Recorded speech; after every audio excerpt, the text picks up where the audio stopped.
Going back, I think one of the things that I always wish I had more of when I was wanting to be a writer was examples of how people made it to where they are.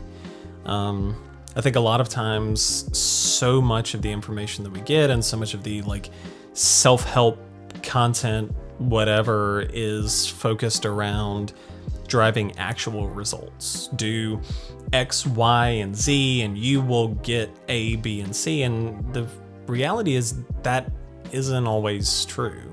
You can't replicate somebody else's success. You can't do exactly what they're going to do because they're different people in different situations with different opportunities and different drawbacks. And, it's something that you kind of have to figure out yourself.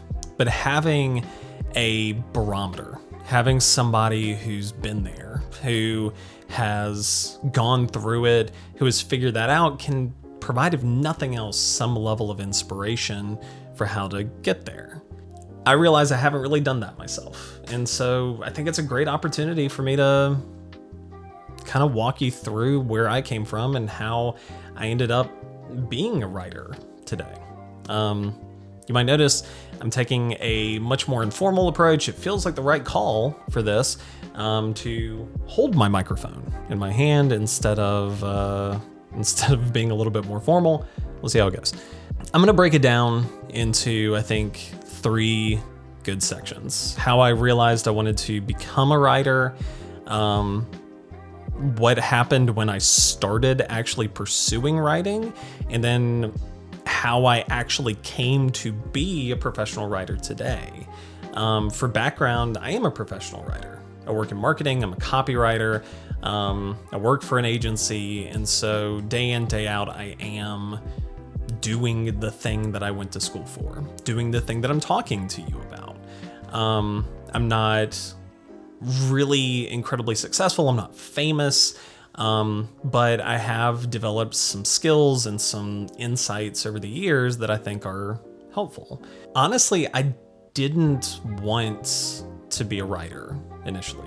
When I was a kid, honestly, I wanted to be a scientist. A lot of the men in my family are scientists.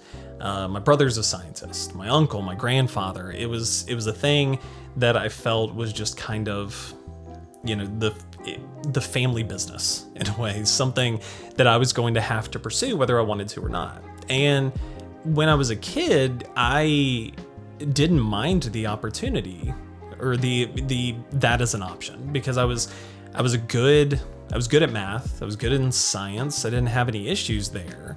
But it wasn't really until I started pursuing kind of at the opposite end of the spectrum, specifically like arts and things like that I realized just how not cut out for science I was. For me, it started, I think, in elementary school. I really liked to draw. I loved art class. I doodled. I drew a lot of Pokemon was a big one. A lot of kids 90s anime like Dragon Ball Z and things like that. And it was just something that I constantly was engaging in. And so come middle school, come the time that you kind of start thinking about what you actually want to do with your life, that was kind of the first thing that came to mind. I want to be an artist. I want to draw. I want that to be my trajectory. And so at that point, I started taking private lessons. I started, I had a teacher who was really traditional. I wanted to be a cartoonist. I wanted to be an illustrator. And he was, teaching me sculpting and pastels and all of these things. And it was stuff that I, came to really appreciate and adore, but it was something where it was I think it was a first glimpse in my mind of just this is being the thing requires a lot more than just the idea of doing it. And I think as I went on through middle school and high school, pursuing arts and thinking to myself, I'll be an artist one day, really I came to realize that more than anything, I liked the idea of being an artist one day more than I actually wanted to get better at it. I wanted to do the stuff required that would actually allow me to get there. And so I spent a lot of my time in middle school and high school really just kind of phoning it in, just kind of assuming, oh, this is the path that I chose. I'm going to get there. I'm going to figure it out. It's going to happen. But I don't have to actually do the stuff required of me to make it happen. The funny thing is, during this point, when I was just kind of spinning my wheels and was just kind of playing and wanting to be an artist, I actually was making up a lot of stories in my head, which is something that we'll come back to later. I was coming up with original ideas based on like books I was reading and games I was playing, where I genuinely just in my free time was thinking of stories that I wanted to tell. But in my mind, it was just kind of, I was daydreaming. It didn't really register to me because, again, like in my head, I was going to be an artist. That's what mattered. But by the end of high school, I saw kids that I knew who wanted to be artists who were so much better at it than I was. And it really kind of registered in my head, oh no, like I can't do this. Or if nothing else, I'm not equipped to do this right now. I've really wasted the last couple of years when I should have been pouring in that time. What I was doing at the time though, and what I had been involved in for a number of years was music. Started playing in orchestra whenever I was a kid, played that for 7 or 8 years, picked up guitar when I was in high school. And so it kind of felt like a good trajectory for me and a good pivot point to say, oh, well, maybe I'm not cut out for art. I can be a musician. So went into college as a music major, with no real goal of what that would look like. I played guitar, I sang in choir, I became a better musician, but I really did not click with it ever. Everybody that I was with was, they were in the studio for 18 hours a day, which, that's ridiculous. But legitimately, they would be doing the thing that they wanted to do for hours and hours on end. They were pursuing it. They had been doing it for years and they were actively still wanting to do it now. Whereas for me, again, I just liked the idea that this was a career that I had chosen, that one day, we can skip through the middle, but one day I would be there. I would be a musician. I would make the thing happen. And, I slowly again came to realize, I don't know if this is for me. Around that time though, I had a buddy who was a music major, but was minoring in creative writing. And I remember talking to him at one point because, again, I spent some time in high school writing stories, really enjoying that process, but had never really thought to myself, oh, I could be a writer. And hearing him talk about it kind of fired off sparks in my brain where I was like, oh, this sounds really up my alley. This is something that I'm really clicking with. And, I didn't know if it was just going to be another, passing thing. If it was something that, I would try and again love the idea of, but not actually like it in practice. I dropped music altogether. My sophomore year in college, I changed just majors entirely. Went over to writing and joined as an English major going into my junior year. And writing surprisingly clicked for me immediately. Very early on, I found my voice. I wrote essays, wrote short stories, poems, where, people were giving me praise. Were saying, hey, you are doing a really good job at this in a way that I had never received being an artist, never received being a musician. It was something that just felt natural for me. And it was something that very quickly I started kind of cementing in my mind where I I realized maybe this is it. Maybe this is the career. Maybe this is the thing that I want to pursue long term. The downside of that was, when I was a kid, I was pretty reserved and still am. I wasn't self-deprecating, but I also didn't think of myself very highly. And so coming into a profession, a field, an art that, I felt naturally good at, and that people were, kind of lifting me up and making me feel like really good about, I kind of entered what I dub largely as my era, where, I became incredibly cocky. I became incredibly fixated on the fact that it was like, I am the best. I have, I'm naturally good at this. I don't really need to learn, or if I do need to learn, I need to learn in a way that is directly applicable to me.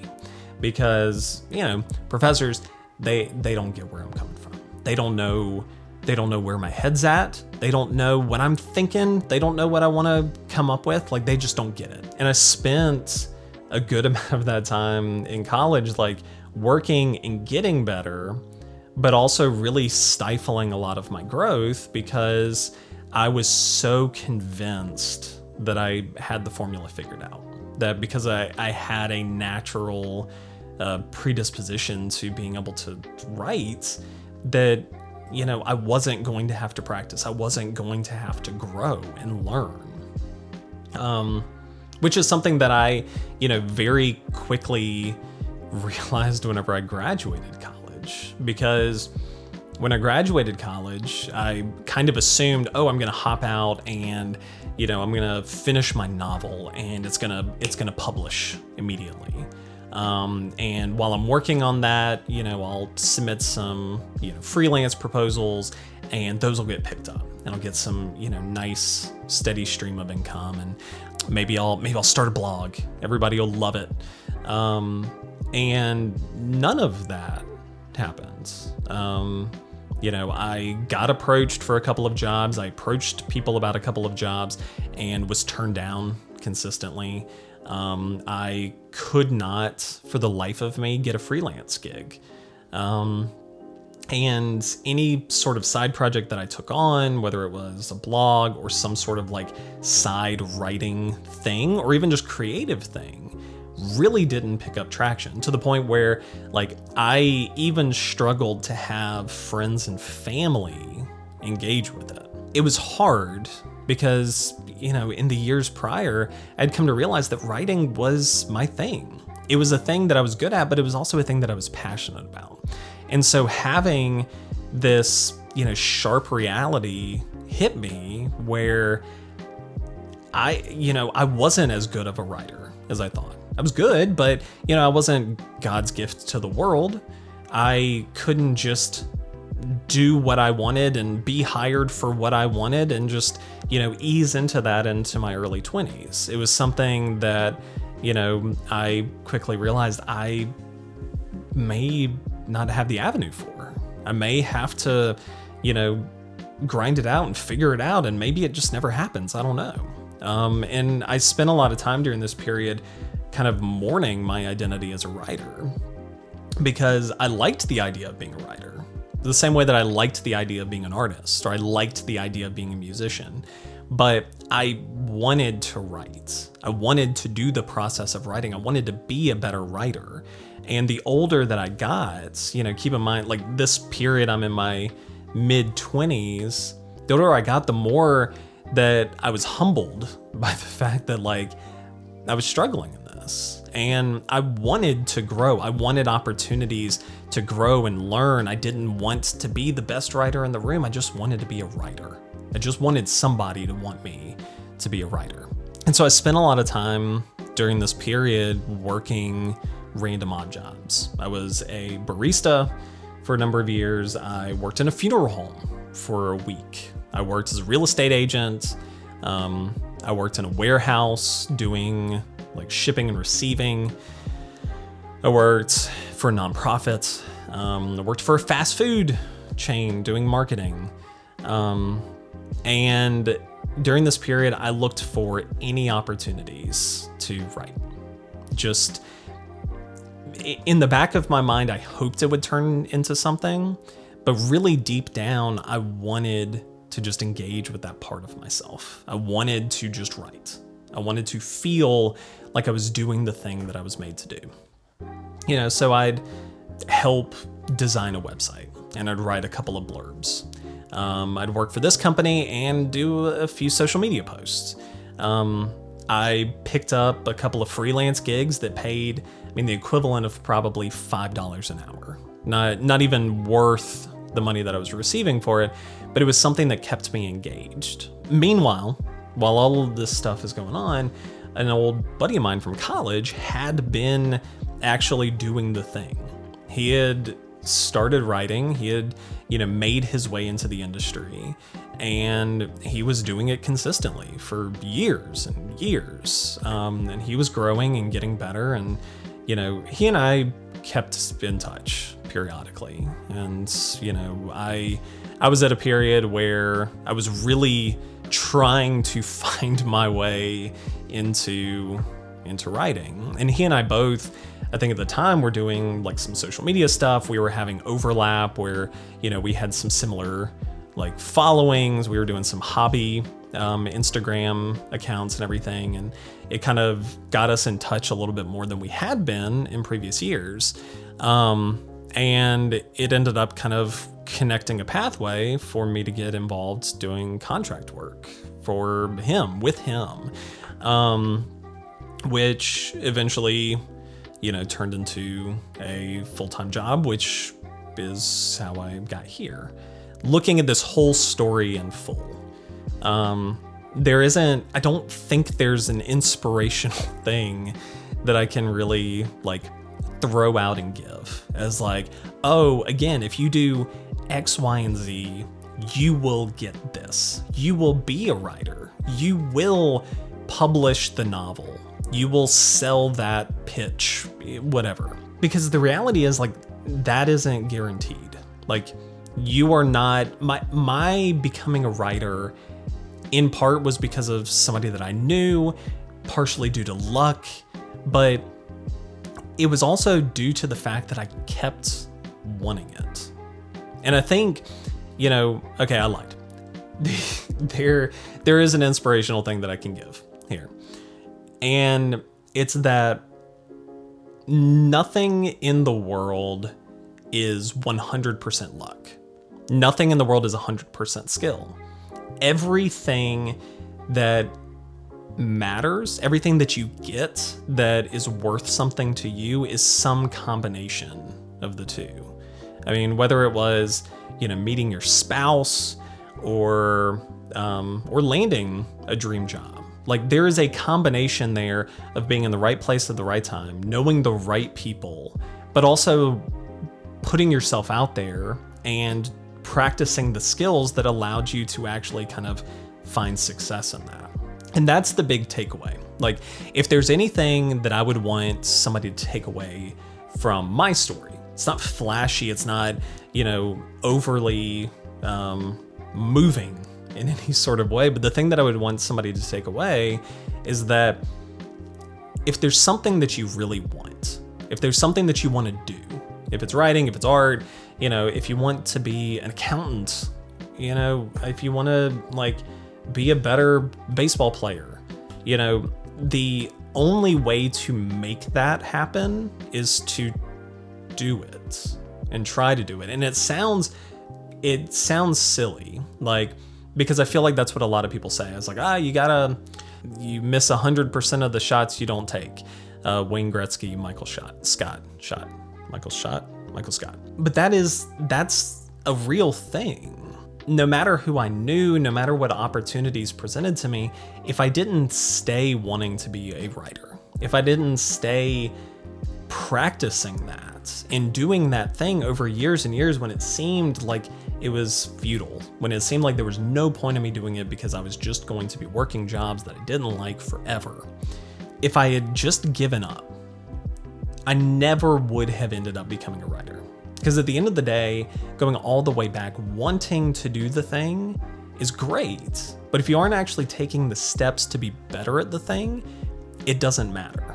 Most people have to work hard to get into the position that they want to be in someday. And so if it really matters, if you want to be an artist, if you want to be a dancer, if you want to be, you know, a potteryist, you gotta practice. You gotta put in the reps, you gotta do the thing. Hey, Chris, I realized in recording, or I realized in editing that my video had some issues right at the end whenever I was trying to do a little bit of a sign off. So here I am, popping in, future Chris here. I just want to say, I hope you took something away from this. When I was starting as a writer, as a creative, this is exactly what I would want. Just somebody sharing their story, not necessarily giving me actionable tips to do whatever. So yeah, I hope you enjoyed it. Bye-bye.